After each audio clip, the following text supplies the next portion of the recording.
Le CPOIA, je le rappelle, c'est le garant de la capacité française à commander une opération interarmée dans un cadre national et multinational. Et pour cela, le CPOIA développe, forme, entraîne, planifie, projette et commande. La dernière mission, mais qui est finalement la plus importante et qui englobe tout le reste, c'est la fonction commander, la mission de commander.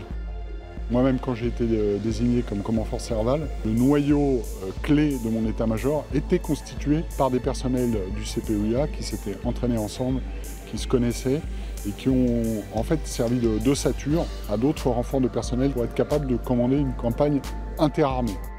Dans ce stage, vous avez des aviateurs, des marins et des terriens qui vont être commandants supérieurs d'une force. Dans les mois, les années à venir, il peut y avoir une crise dans leur zone de responsabilité.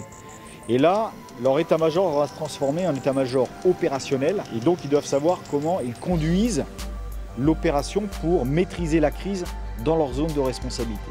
Ce stage mis au point par le CPOIA vous permet vraiment de comprendre ce qu'est un théâtre.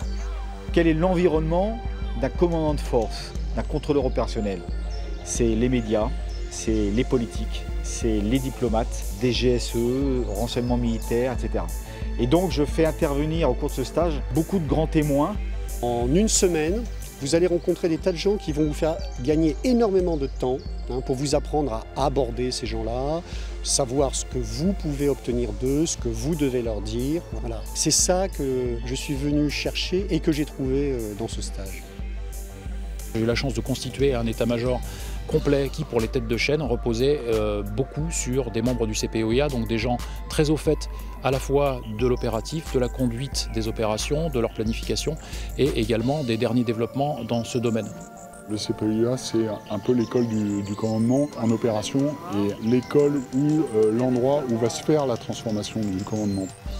À chaque fois qu'une adaptation est nécessaire dans une structure de commandement et de contrôle en opération, c'est au CPOIA que l'on fait appel.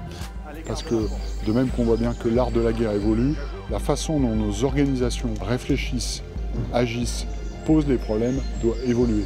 Ça sera critique dans les opérations futures. Le CPOIA a un rôle pivot dans ce domaine qui, je pense, va être croissant.